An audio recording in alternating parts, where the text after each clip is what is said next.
حسبوا ألا تكون فتنة فعموا وصموا ثم تاب الله عليهم ثم عموا وصموا كثير منهم والله بصير بما يعملون۔ اور وہ یہ سمجھ بیٹھے کہ کوئی پکڑ نہیں ہوگی، اس لیے اندھے بہرے بن گئے۔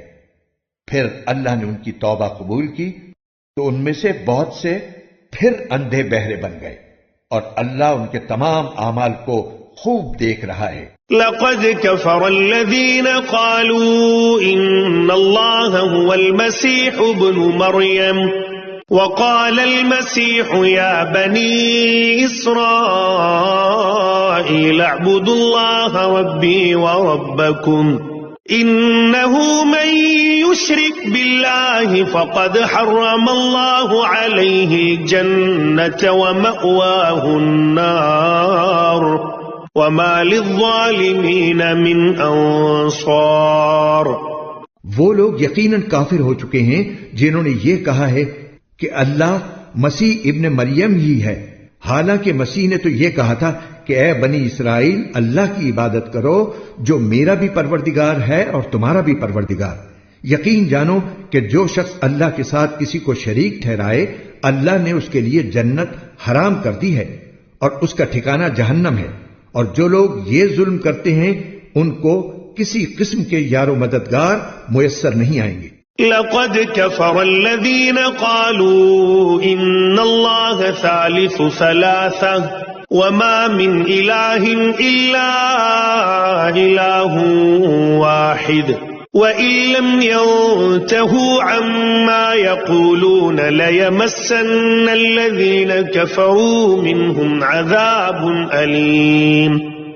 وہ لوگ بھی یقیناً کافر ہو چکے ہیں جنہوں نے یہ کہا ہے کہ اللہ تین میں کا تیسرا ہے، حالانکہ ایک خدا کے سوا کوئی خدا نہیں ہے، اور اگر یہ لوگ اپنی اس بات سے باز نہ آئے تو ان میں سے جن لوگوں نے ایسے کفر کا ارتکاب کیا ہے ان کو دردناک عذاب پکڑ کر رہے گا۔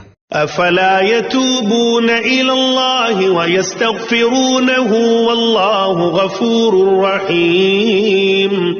کیا پھر بھی یہ لوگ معافی کے لیے اللہ کی طرف رجوع نہیں کریں گے اور اس سے مغفرت نہیں مانگیں گے، حالانکہ اللہ بہت بخشنے والا بڑا مہربان ہے۔ ما المسيح ابن مريم إلا رسول قد خلت من قبله الرسل وأمه صديقة كانا يأكلان الطعام انظر كيف نبين لهم الآيات ثم انظر أنا يؤفكون۔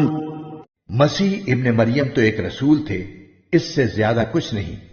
ان سے پہلے بھی بہت سے رسول گزر چکے ہیں اور ان کی ماں صدیقہ تھی، یہ دونوں کھانا کھاتے تھے، دیکھو ہم ان کے سامنے کس طرح کھول کھول کر نشانیاں واضح کر رہی ہیں، پھر یہ بھی دیکھو کہ ان کو اوندھے منہ کہاں لے جایا جا رہا ہے۔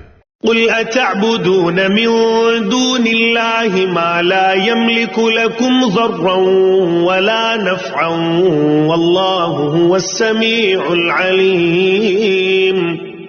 اے پیغمبر ان سے کہو کہ کیا تم اللہ کے سوا ایسی مخلوق کی عبادت کرتے ہو جو تمہیں نہ کوئی فائدہ پہنچانے کی طاقت رکھتی ہے اور نہ نقصان پہنچانے کی، جبکہ اللہ ہر بات کو سننے والا، ہر چیز کو جاننے والا ہے۔ قل يا أهل الكتاب لا تغلوا في دينكم غير الحق ولا تتبعوا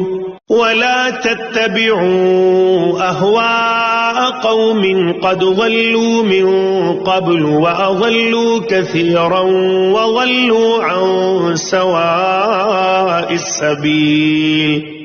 اور ان سے یہ بھی کہو کہ اے اہل کتاب اپنے دین میں ناحق غلو نہ کرو اور ان لوگوں کی خواہشات کے پیچھے نہ چلو جو پہلے خود بھی گمراہ ہوئے، بہت سے دوسروں کو بھی گمراہ کیا اور سیدھے راستے سے بھٹک گئے۔ لعن الذين كفروا من بني إسرائيل على لسان داود وعيسى ابن مريم ذلك بما عصوا وكانوا يعتدون. بنی اسرائیل کے جو لوگ کافر ہوئے ان پر داؤد اور عیسیٰ ابن مریم کی زبان سے لعنت بھیجی گئی تھی، یہ سب اس لیے ہوا کہ انہوں نے نافرمانی کی تھی اور وہ حد سے گزر جایا کرتے تھے. كانوا لا يتناهون عن منكر فعلوه لبئس ما كانوا يفعلون. وہ جس بدی کا ارتکاب کرتے تھے اس سے ایک دوسرے کو منع نہیں کرتے تھے. حقیقت یہ ہے کہ ان کا یہ طرز عمل نہایت برا تھا. ترى كثيرا منهم يتولون الذين كفروا لبئس ما قدمت لهم أنفسهم أن سخط الله عليهم وفي العذاب هم خالدون. تم ان میں سے بہت سو کو دیکھتے ہو کہ انہوں نے بت پرست کافروں کو اپنا دوست بنایا ہوا ہے. یقیناً جو کچھ انہوں نے اپنے حق میں اپنے آگے بھیج رکھا ہے وہ بہت برا ہے، کیونکہ ان کی وجہ سے اللہ ان سے ناراض ہو گیا ہے اور وہ ہمیشہ عذاب میں رہیں گے.